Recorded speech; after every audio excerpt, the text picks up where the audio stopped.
Making headlines tonight, laws implementation. President directs police to take stern action against obstructions to garbage disposal. First at 9. This is Other Derana 24/7. Disaster management. Prime Minister says coordination and communication errors took place during recent weather disaster. NPC crisis after no confidence motion. Northern Governor to inform Chief Minister Wickremesinghe to prove majority. Relief for the disaster affected. Cabinet approves proposal of International Donor Conference. National carrier reacts. Sri Lankan Airlines says losses were reduced since formation of unity government.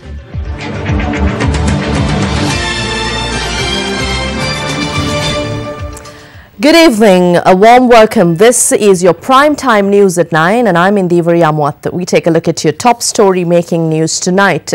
President Maithripala Sirisena has instructed the Inspector General of Police to strictly implement the law against anyone who obstructs the disposal of garbage. The head of state issues the directive at a discussion held in Colombo yesterday. A discussion on the progress of the island-wide waste management program was held under the patronage of President Maithripala Sirisena. President instructed the relevant officials to implement an extensive public program on garbage separation. At the discussion, President Sirisena instructed the IGP to take stern legal actions against people that obstruct the garbage disposal at sites selected by local government bodies. The President also instructed the police to produce a daily report on unsystematic roadside waste disposal, while instructions were also given to strengthen the environmental police. The President also stated that 2 billion rupees have been allocated to set up a garbage dump in Aruwakkaru Puttalam. Meanwhile, another discussion was held at the Presidential Secretariat last evening under the patronage of President Maithripala Sirisena on the functions of Devalas attached to the Sri Dalada Maligawa in Kandy. During the talks, the President stressed traditions which have been observed for thousands of years cannot be changed. The government's policy is that elephants should be provided for relevant processions as before. Meanwhile, Other Derana took to the streets in and around Colombo yesterday to inspect the disposal of waste in the city and witnessed piles of garbage being accumulated on the roadsides. We also spoke to members of the public who were less than impressed with garbage not being collected. Following our expose on Other Derana News last night, areas which were seen in disarray have now been cleared by the morning. 800 tons of garbage is collected in and around Colombo on a daily basis. However, since the collapse of the garbage heap in Meetotumulla in April, no proper waste disposal system was implemented to clear the garbage, which was piling up in the city of Colombo, causing inconvenience to those living in the area. Following the failure by the relevant authorities to collect garbage for an entire week, relevant authorities were seen clearing garbage this morning, much to the relief of area residents. Other Derana visited the Dutch Hospital, a popular destination in Colombo, which was one of many locations that was affected by the situation. I am at Dutch Hospital, a location where many restaurant institutions depend on the collection of garbage on a day-to-day basis. Now, what you can be seen is that many of the garbage which is located here has been cleaned out by the relevant authorities this morning. However, what is needed, or the solution that is needed, is a proper waste management system that is sustainable for the future. Meanwhile, garbage along main streets of Colombo, which was seen in disarray last evening, was removed by the Colombo Municipal Council today. A garbage mound discovered in close proximity to Shalika ground in Kirulapana yesterday was also cleared.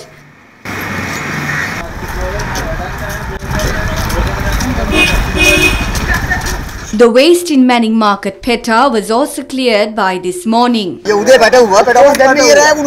We cleared garbage last morning. This is the garbage that was dumped last night. Sometimes we have to segregate half of the plastic from other non-recyclable items. However, several areas highlighted in the other Derana expose with regard to the situation still remain the same.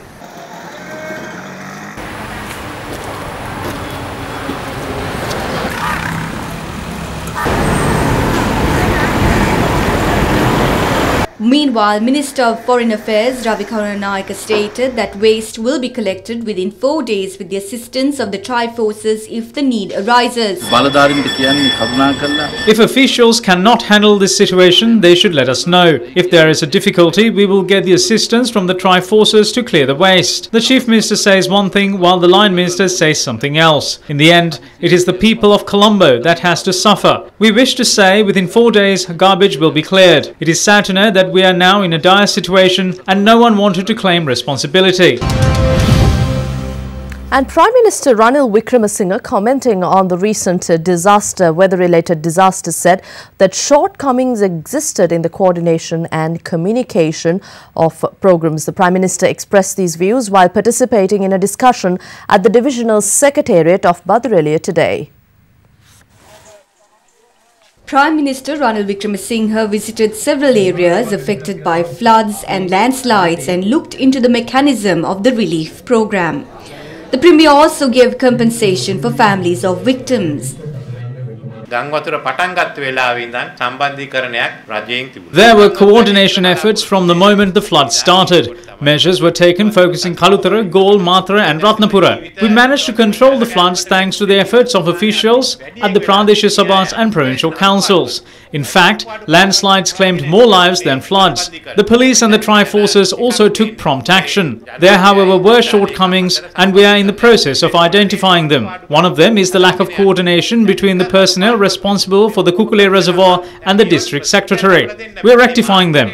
Politicians who are criticised constantly also assisted in the relief measures. They went beyond politics and called me to offer their assistance, and they have my appreciation, and it also extends to state service and the security units. Since access to affected areas was difficult, media couldn't cover the contributions made by them. As such, some may think nothing was done in some areas. Later, the Prime Minister Wickremesinghe discussed with the government officers at the Ayagama Divisional Secretariat. What is more convenient when constructing destroyed houses? Will there be problems when we undertake it following contracts? We can provide money directly. Let's provide money for the people who have to build new houses. We have to bring the lives of the people back to normalcy.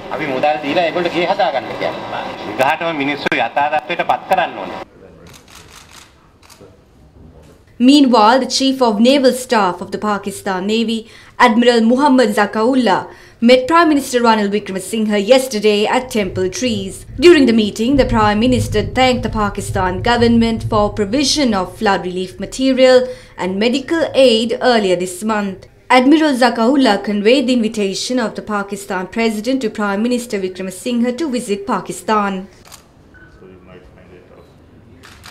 Thank you. Still in our developing stories tonight, commenting on the no-confidence motion that was tabled against the Chief Minister of the Northern Province, C.V. Wickremesinghe, by some members of the Northern Provincial Council, Governor of the Northern Province, Ranil Kure, said that he will request the Chief Minister to prove a majority within the NPC. 21 out of 38 members of the Northern Provincial Council signed a no-confidence motion against Chief Minister C.V. Wickremesinghe and handed it over to the Governor of the Northern Province, Ranil Kure, yesterday. He has said two ministers should go on compulsorily. There is no such arrangements in the Constitution or the NPIS. For the political leaders and the ministers, there is no provision to send them on compulsory leave. And he has no authority to send you on compulsory leave. Now I have received the evidence of that. But in this letter you didn't mention what are the reasons for your no confidence motion. Later if you can send me some reasons for all these things. The representatives of the Ilangai Tamil Arusukatchi proposed the current chairman of the Northern Provincial Council, K. Sivanyanam, to the post of Chief Minister of the Northern Province, while some suggested former Health Minister of the Northern Province, P. Satyalingam. All 21 of us have requested through the no confidence motion to appoint a suitable Chief Minister who can win the majority. 2 names have been suggested for the position of Chief Minister. After discussions in the near future, we will select one person out of the 2 to be the Chief Minister. The no confidence motion was tabled following an order by the Chief Minister requesting the resignation of 2 ministers, T. Gurukulu Raja and P. Wickremesinghe. He was also ordered the temporary resignation of Minister of Health P. Satyalingam and Minister of Transport and Fisheries D. Denishwaran to temporarily resign from their post until the rest of the investigations are over. And with the crisis in the Arab world deepening, Foreign Affairs Minister Ravi Karunanayake assured that Sri Lankans living in Qatar should not fear. The comments followed a discussion at the Sri Lankan Embassy in Qatar on the embassy's conduct regarding Sri Lankans living in the country last evening. A tense situation arose following the decision by Arab countries to quit diplomatic relations with Qatar, accusing they support terrorism. 22 Sri Lankan organizations in Qatar was invited to the Sri Lankan Embassy in Qatar to discuss as to how the embassy works regarding the Sri Lankans living in the country. Over 200 Sri Lankans living in Qatar met the ambassador ASP Liyanage. In the meantime, Minister of Foreign Affairs Ravi Karunanayake expressed his views on the Qatar issue following an event held in Colombo today. I talked to the embassy over the phone. There is no fear for Sri Lankans. If there were to be an issue, the government is ready to act accordingly. We have prepared the Sri Lankan Airlines for any emergency. In the meantime, Deputy Minister of Foreign Employment Manu Shanana says that the number of Sri Lankans joining employment in Qatar has not been limited. If there will be any effect on the stability of the jobs of Sri Lankans living in Qatar, with a decrease in the rial, the government is ready to bring them back to Sri Lanka. But at the moment, there is no such necessity. In the meantime, issuing a communique, Embassy of the State of Qatar in Colombo says that Sri Lankans or any other foreigners working in Qatar are not affected by any means by the prevailing situation. According to the statement, the government of Qatar was prepared to face the situation and therefore it's under control. The statement also says that the ports and the airports are always open to import necessary goods and the economy of the country is not affected by any means. Meanwhile, Qatar is set to buy as many as 36 F-15 jets from the US, amounting to $12 billion as the 2 countries navigate tensions over President Donald Trump's backing of the move to isolate Qatar for supporting terrorism. Additionally, 2 US naval vessels arrived in Doha yesterday in order to take part in a joint military exercise with the Qatari Emiri Navy.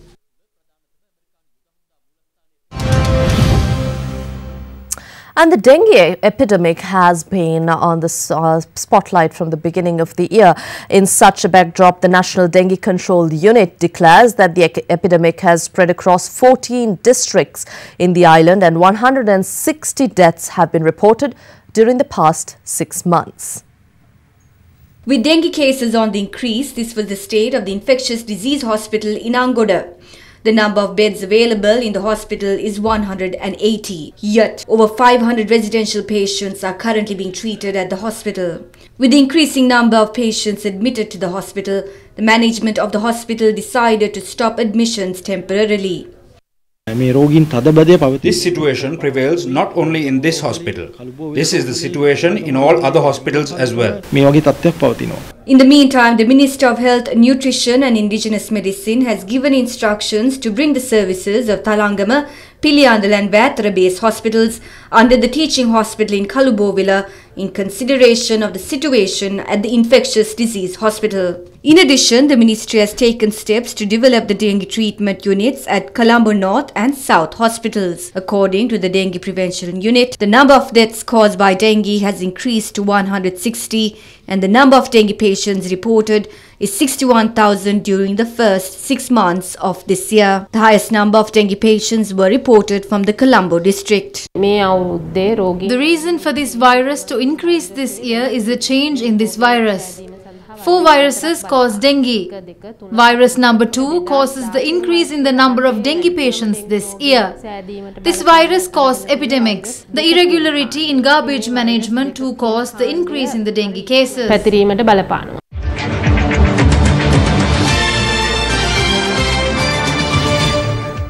Welcome back. In more local news, Minister of Special Assignments Dr. Sarath Amanugama revealed that the Cabinet has approved the proposal by President Maithripala Sirisena to convene an international donor conference to coordinate assistance for the flood-affected areas in the country. Dr. Amanugama revealed this at a media briefing held at the Sri Lanka Freedom Party headquarters this morning. The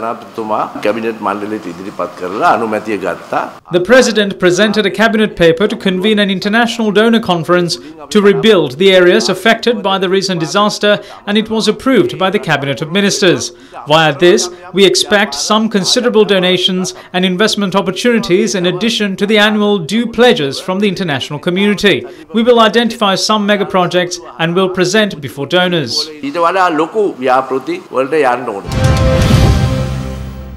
And former Defence Secretary Gotabaya Rajapaksa alleges that the government engages in summoning the former heads of defence before several commissions in order to please the Human Rights Commission in Geneva. The former Defence Secretary made the statement today following his visit to the FCID to record a statement.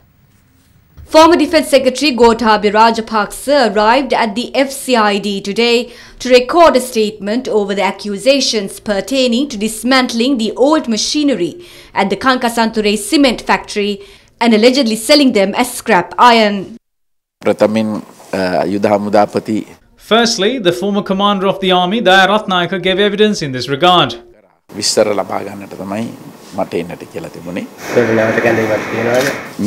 No, there will not be another call. I told them not to trouble me for useless matters. Now,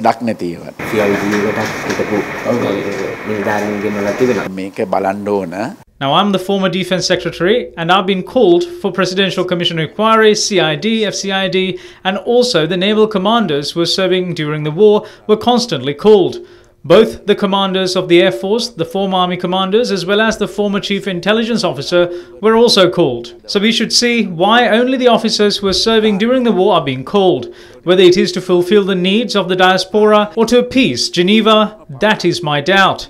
When you look at the Chief Intelligence Officer, he had a 35 or 38-year working experience, not only for one government, but he had served under many. He was appointed neither under the former government's necessity or mine. You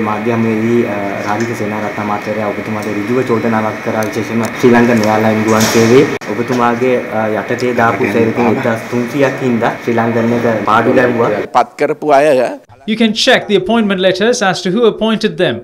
I have not appointed anyone. Tell them to work without talking nonsense. Meanwhile, former Chief of the Army Intelligence Unit, retired Major General Kapila Hendavitarana, also appeared before the FCID. He had been questioned over an allegation that he had fraudulently transferred funds from several organizations to his personal bank account. We were called for an inquiry. There won't be a call for another inquiry. Still in local news, the Fort Magistrates Court issued an arrest warrant today for General Secretary of Bodubala Sena, Venerable Galagodatte Gnanasara Thera, due to his failure to appear before court on 2 occasions. With that story, we take a look at a few other stories making news tonight in brief.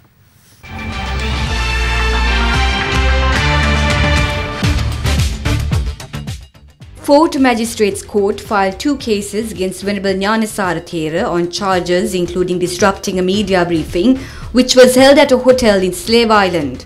The case will be taken up on the 10th of August and the magistrate ordered Venerable Galagodatte Gnanasara Thera to be produced before court on the day.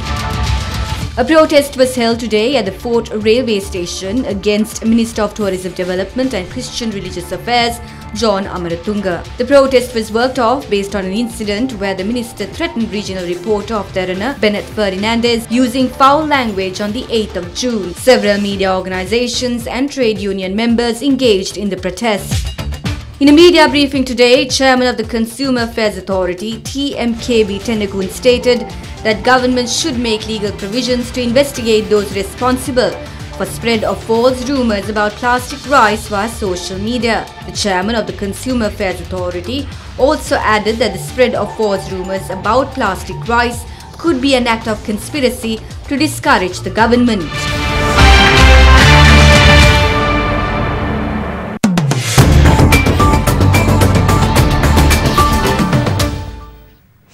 And at today's proceeding of the Commission of Inquiry probing into the issuance of central bank bonds, Auditor General H.M. Gamini Wickremesinghe today rejected the statement made by the attorney representing former Governor of Central Bank Arjuna Mahendran, which said that the audit report he prepared for the second COPE committee is biased. The Auditor General appeared before the COI for a fourth consecutive day today. Commencing the day's proceedings, attorney representing the former Governor Arjuna Mahendran, Chanaka de Silva, questioned the Auditor General Gamini Wickremesinghe as to what the sample time period taken into consideration while compiling the audit report required for the second COPE committee. In response, the Auditor General said that the time duration taken into consideration was January 2015 to June 2016, analysing the data of the bond auctions held during the time period upon the request of the COPE committee. Upon that point, Attorney Chanaka de Silva said the sample time period of the report is the tenure of former Governor Arjuna Mahendran. Therefore, he said, taking that time period into consideration is biased, and the audit report itself is utterly biased since it focused on the tenure of one governor. Rejecting the allegations, the Auditor General stated that he can choose any time period for the report, and he chose the period with the highest percentage in difference between bids offered and accepted during bond auctions. The Auditor General will reappear before the Commission tomorrow. And also in business news, refuting media reports with regards to the value of the loss incurred by the national carrier Sri Lankan Airlines, a statement was issued by its management mentioning that since the formation of the unity government, losses incurred by the airline have been reduced. Media reports suggested that the carrier incurred a loss of 22 billion rupees. Speaking to media yesterday, Cabinet co-spokesperson Minister Dr. Rajitha Senaratne stated that Sri Lankan Airlines continues to make losses and the government has decided to summon the board members of the airline to check on the current status of the national carrier. According to the statement released by the national carrier, the airline's annual loss increased from 17.2 billion rupees in 2011 to 27.8 billion rupees in 2016.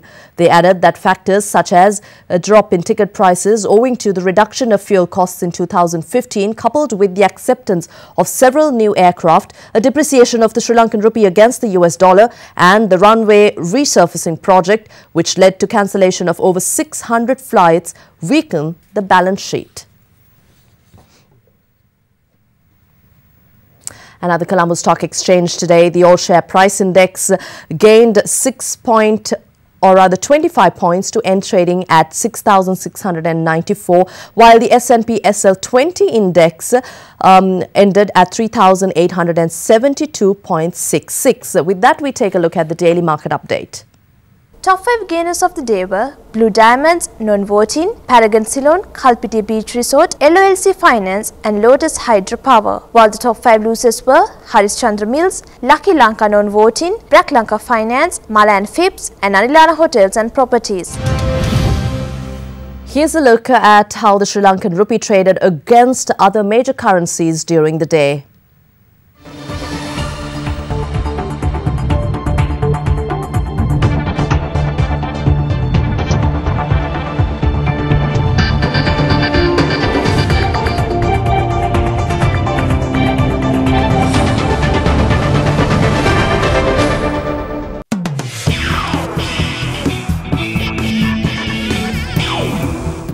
In sports, we start off with the Champions Trophy. India and underdog Bangladesh are currently going head-to-head in the second semi-final of the ICC Champions Trophy, with India chasing down a target of 264 put on by Bangladesh. India are currently at 240 for the loss of 1 wicket.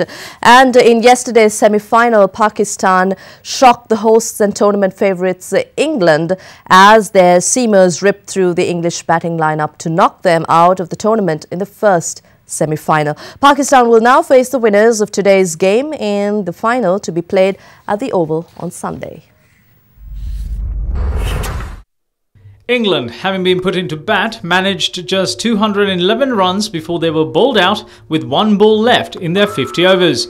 Johnny Bairstow and Joe Root both scored in the 40s, but Pakistan seamer Hassan Ali was the star of the innings, picking up 3 for 35 in his 10 overs. Pakistan's batters cruised to the target in 37 overs, losing just 2 wickets, with the openers putting on an 118-run partnership, while Azhar Ali top-scored with 76.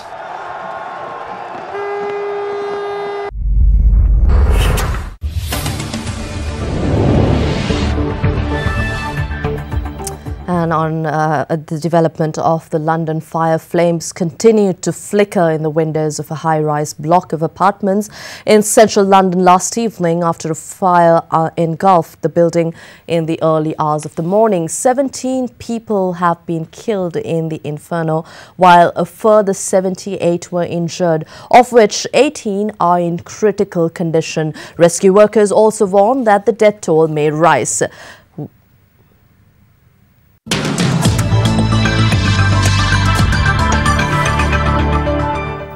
And now we take a look at the weather forecast for the next 24 hours. We cross over to the Weather Centre. A very good evening to you and welcome to the Weather Centre. Now, wet weather can be expected in many parts of the island in the next 24 hours, particularly in the Kalutara, Galle, Matara and Ratnapuri districts, with fairly heavy rainfall of more than 50 millimeters, while people in Nuwara can experience a slight drizzle. Rainy weather is also likely in the western, Sabragamo, central and southern provinces and Puttlam districts. Meanwhile, strong gusts of wind of over 50 km per hour can be expected across the northern province. That is it from the Weather Centre. Let us now take a look at the city-by-city forecast.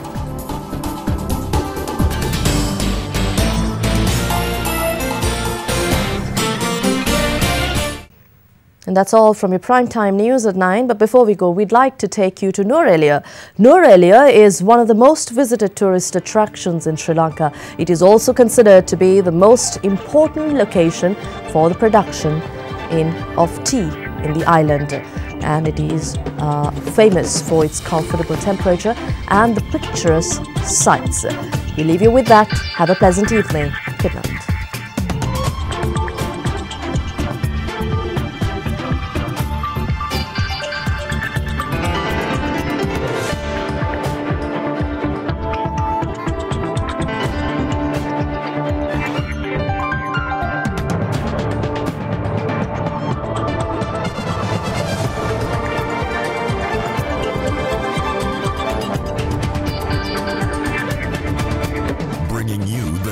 Information 24 hours a day.